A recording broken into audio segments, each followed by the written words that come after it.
Bismillahirrahmanirrahim. Assalamualaikum warahmatullahi wabarakatuh. Selamat pagi anak-anak. Bagaimana kabar kalian hari ini? Alhamdulillah sehat semua ya. Semoga kita semua tetap dalam lindungan Allah Subhanahu wa taala. Amin. Baik, Ibu di sini akan mengingatkan kembali ya, walaupun di masa COVID-19 saat ini kita harus tetap semangat dan tetap belajar di rumah. Lalu jangan lupa untuk menjaga kesehatan dan tetap mematuhi protokol kesehatan. Dan satu lagi, jangan lupa berdoa agar pandemi ini segera usai. Selanjutnya, di sini kita akan mempelajari tentang sejarah kebudayaan Islam mengenai materi masuknya Islam di Nusantara. Sebelum kita mulai pembelajaran pada hari ini, marilah kita berdoa dulu bersama-sama.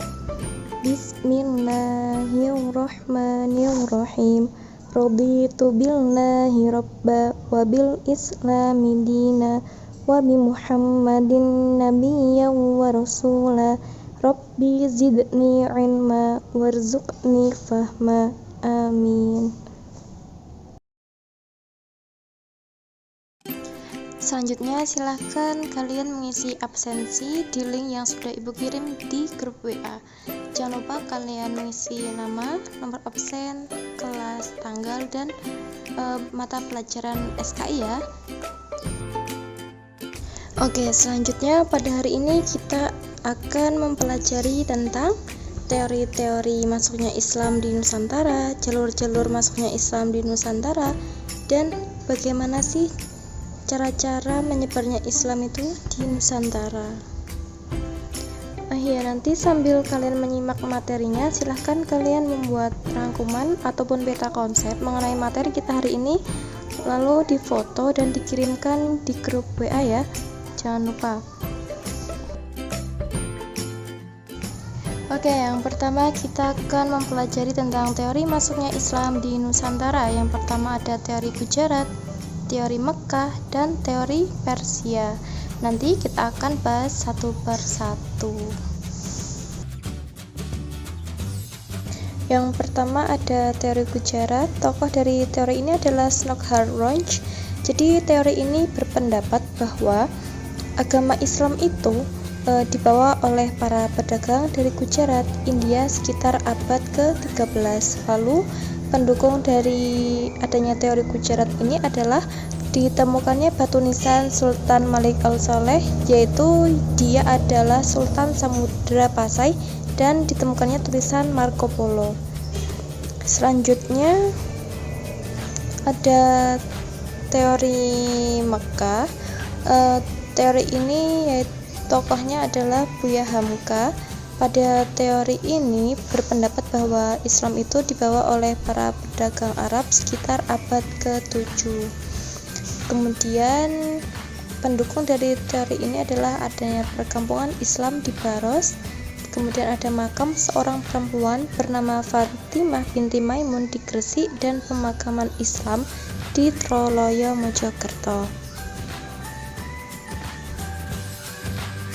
Yang terakhir ada teori Persia. Teori ini tokohnya adalah Husain Jajaningrat. Teori ini berpendapat bahwa Islam itu dibawa oleh para pedagang Persia sekitar abad ke-13. Lalu ditemukannya upacara Tabut atau Taubuid, yaitu untuk memperingati meninggalnya Husain bin Ali, yaitu cucu dari Nabi Muhammad SAW. Berdasarkan bukti-bukti yang ada, Islam pertama kali masuk ke Indonesia pada abad ke-7 Masehi atau abad ke-1 Hijriah.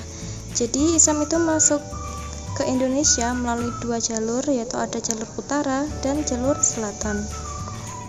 Yang jalur utara dengan rute Arab, yaitu Mekah dan Madinah, Damaskus, Baghdad, Gujarat, pantai barat India, lalu Sri Lanka dan Indonesia. Kemudian yang jalur selatan melalui rute Arab, Mekah dan Madinah, Yaman, Gujarat, yaitu pantai barat India, Sri Lanka, dan terakhir Indonesia.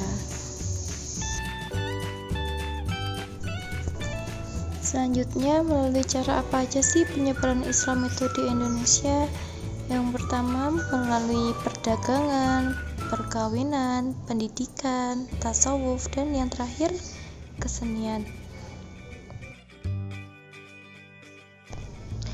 Yang pertama melalui perdagangan. Jadi sejak abad ke-7, abad ke-16 Masehi, pedagang muslim dari Arab, Persia, dan India yang datang ke Indonesia telah ikut ambil bagian dalam kegiatan perdagangan.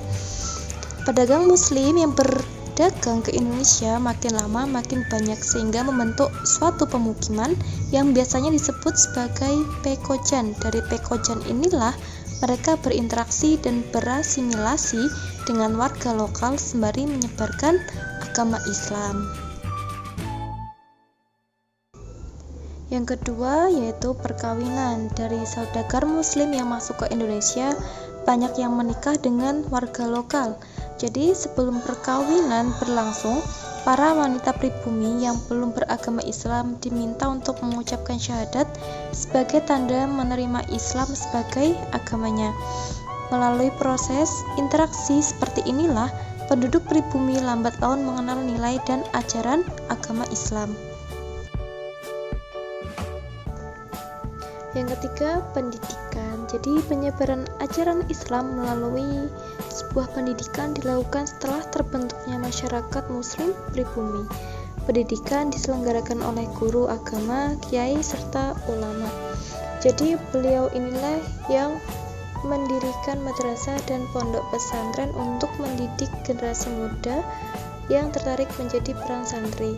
Jadi sebelum adanya pesantren itu, beliau juga berdakwah melalui dari rumah ke rumah, masjid, serta musola. Setelah adanya santri, jadi beberapa santri ditugaskan untuk menyebar ke beberapa kampung halaman, kemudian mereka berdakwah di sana. Yang keempat, melalui tasawuf. Jadi cara penyebaran Islam ini melalui tasawuf. Tasawuf adalah salah satu doktrin atau ajaran Islam untuk mendekatkan diri kepada Allah atau hubungan vertikal. Ajaran ini memudahkan orang yang telah mempunyai dasar ketuhanan lain untuk mengerti dan menerima bagaimana ajaran Islam itu. Jadi ajaran tasawuf ini banyak dijumpai dalam cerita babat dan hikayat masyarakat setempat. Beberapa tokoh penyebar tasawuf yang terkenal adalah Syekh Hamzah Fansuri, Syekh Syamsuddin, Syekh Abdul Somad, dan Syekh Nuruddin Ar-Roniri. Yang terakhir melalui cara kesenian. Jadi penyebaran agama Islam di Indonesia terlihat pula dalam kesenian Islam seperti peninggalan seni bangunan, seni pahat, seni musik, dan seni sastra. Hasil-hasil seni ini dapat pula dilihat pada bangunan masjid kuno di Aceh, Demak, Cirebon, dan Banten. Kesenian adalah salah satu unsur kebudayaan sehingga kesenian mengambil peran penting dalam titik penyebaran Islam melalui budaya setempat. Jadi kesimpulan pembelajaran kita hari ini adalah ada 3 teori yang menjelaskan mengenai masuknya Islam di Indonesia. Yang pertama ada teori Gujarat, kemudian teori Mekah, dan teori Persia. Kemudian Islam masuk ke Indonesia melalui 2 rute. Yang pertama rute utara dan yang kedua rute selatan. Dan yang ketiga, secara garis besar Islam masuk ke Nusantara itu melalui perdagangan, perkawinan, pendidikan, tasawuf, dan kesenian. Alhamdulillah materi kita hari ini sudah selesai kita bahas. Semoga bisa kalian pahami. Kemudian Ibu akan mengingatkan lagi. Yang pertama, kalian kumpulkan tugas resum kalian di WA group. Kemudian yang kedua, kalian mengerjakan kuis harian melalui link yang sudah Ibu kirim tadi.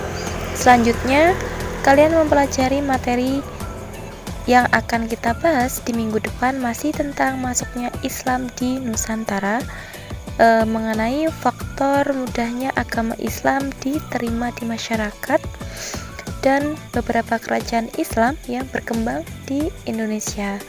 Baik, Ibu cukupkan hari ini. Semoga ilmu yang kita pelajari hari ini mendapat keberkahan dan kemanfaatan. Mari kita ucapkan alhamdulillah bersama. Alhamdulillahirabbil alamin. Ibu akhiri, wassalamualaikum warahmatullahi wabarakatuh.